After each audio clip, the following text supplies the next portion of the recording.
Welcome to 13 Modern Artists Children Should Know. Let's get this started with. Alright, our first modern artist, no, these aren't pop artists, these are modern artists. Our first modern artist is Pablo Picasso. Maybe a bit surprising, but Pablo Picasso is one of the first modern artists. His Cubist movement, his Blue Period, all those actually went ahead and led up towards this as well too. He went ahead and drew things his own way. Went ahead and decided not to draw ways that conventional people would have went ahead and did. His eyes are weird. His faces are weird. The only thing that I see that is not weird here is the actual walls and floor. Alright, our next person is Marcel Duchamp.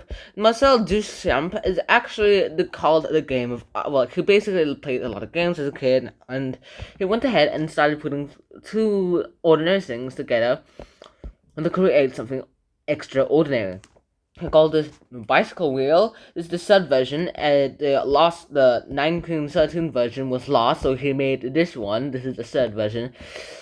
And then, of course, he also created things that were called art as well, too. He literally made a urinal and put it upside down. It looked a bit like a fountain, so he went ahead and called it a fountain.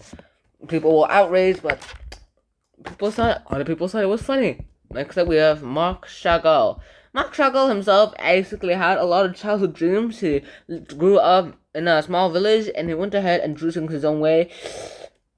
The people and the way of life of his childhood actually played an important role in his life, in his art as well too. He went ahead and drew a bunch of things as well too in his own personal art. The devil, the angel, that are a bit weirdly drawn, but sure, it works for me. And all the things that went ahead and around him, that basically influenced him as well too. These are just other paintings that he created. This one is called The Blue Circus. And this one is called The Birthday. And this actually makes a lot of sense if you kind of look at it that way. This is the birthday boy. No, this is the birthday boy. This is the birthday. This is I'm guessing the birthday's wife who just went ahead and made it because women had those kinds of standards back then. Who knows? Don't call me prejudiced. That's what people back then were like. Next up we have Edward Hopper. Edward Hopper himself basically went ahead and drew a lot of, shall we say, American kinds of things. He painted his country as he saw it, and this is truly not so American if you think about it. It looks more like something from Europe. Well, he just drew it. Edward Hopper himself drew the American scene, the American countryside as the way he saw it. It's the lighthouse hill and so many other things literally happened to do. This is the gas station from 1940 that he went ahead and drew what he just saw. And then our next artist is Alexander Calder. Alexander Calder basically went ahead and made what we today call kinetic art that move. His first kinetic art was created when he was a little boy as a little Christmas present to his parents. It was a metal duck, but it was a special metal duck as well too. If you tapped it on the head with your finger, it went ahead and bobbed up and down like this. But only if you tapped it on your finger. He went ahead and started creating other arts, like this is called the La Grande Vitesse, and a college huge stabilizers actually look like they could go ahead and jump out in a moment like a little dog. And he also drew these kinds of things. Instead of drawing, he went ahead and made these kinds of things. They actually move. In fact, they're only linked to each other with these very special hooks, and it's just the balance and the position of those hooks that just make them that way. It also looks pretty familiar, don't you think? Arrowheads. One time he literally recreated his own little circus within art, and that's all we have for him. Next up we have Mark Rothko. He actually has a little sad story himself too. Mark Rothko himself actually liked color and form. He himself actually liked to draw, and he basically was great at things too. He worked in a clothing factory for a time, and then he tried to be an actor, and he always constantly changing his little interest at the time as well too. And then he finally realized painting was his own thing, but he couldn't develop his own style. He eventually started drawing this kind of stuff, but even though he became famous for it, he still wasn't satisfied. In fact, no matter how hard he worked, he was never satisfied, and he committed suicide in 1970.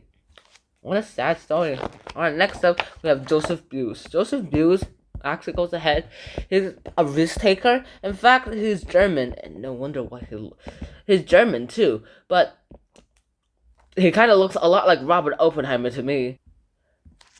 He was German, and he actually was part of the German Air Force during World War II. Germany lost the war, as most of us know, and so he had to face poverty. And he went ahead and started working at some odd jobs and made some odd things at the time as well too. He went ahead and made this. It's called The Pack, and this actually went ahead and made us think, what would it actually be like if we didn't live in our little modern world?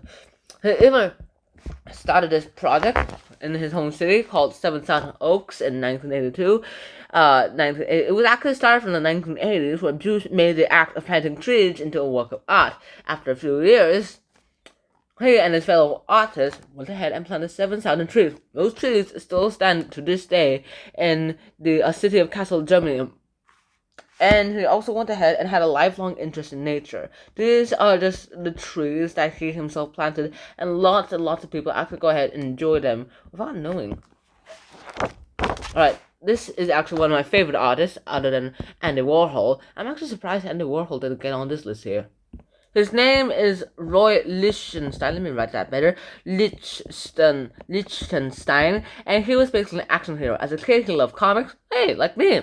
And he also liked the action that they went ahead and showed too. He went ahead and even made some of these little daring portraits of like comic book styles. Like this woman here who looked a lot like to be the heroine of the comic book.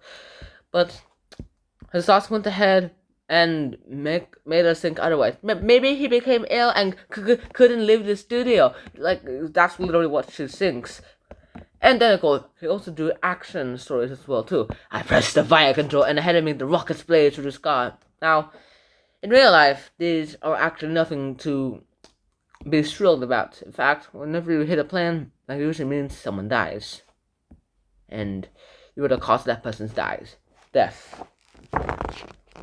That's actually kind of sad when you think about it, but life moves on. Next up, we have Yves Klein, and basically, he had a little blue sensation himself too. Instead of using brushes, he loves using sponges. In fact, sometimes sponges actually became part of his work as well too. And usually, he only painted this kind of blue. This is called Re-16 blue. Yes, that's literally what it's called. It was created in 1960, and his sponges became part of the painting as well too, which is pretty unique if you ask me.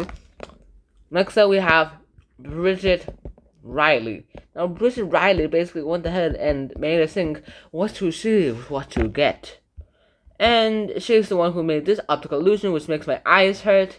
And then we have Dan Flavin. Dan Flavin, basically the light and mastery. He's like the master of light, especially neon light. He went ahead and drew. Well, I'm not sure if this is drawn. Okay, this is actually drawn.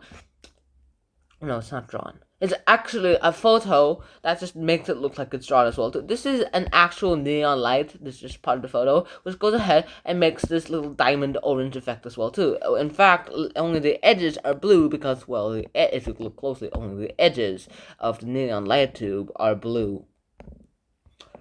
And this makes for a pretty good showcase as well too. This is one of his other artworks as well too. The neon ladder case. This is a barrier created entirely of blue, red, and a bit of white. Very patriotic, if you ask me. He was born in New York, after all. And next up, we have this female artist. Her name is Eva Hesse, and she was literally a delicate artist. And of course, she was born in Germany. Not of course, but she was born in Germany, that's it. And she was a sculptor, but she didn't actually make art out of marble or bronze. She went ahead and made art that went ahead and twisted in the wind as well, too. If you put this in the wind, it would have made it look a bit more like art, but we put it inside because we have nowhere to hang the art from. Alright. Our next artist is David Hockney. David Hockney actually liked drawing things like sun, and he loved bright swimming pools and the bright sky, and he drew Nichols Canyon. David Hockney actually made California his literal second home, and this picture shows a valley in the countryside near Los Angeles. It's actually one of the greatest valleys I've ever seen in paintings. And then he's also the one who created this splash painting as well too. He went ahead and drew a big splash. We can't see the person underneath because, well, he is underwater. He or she is now underwater. And with that, we've ended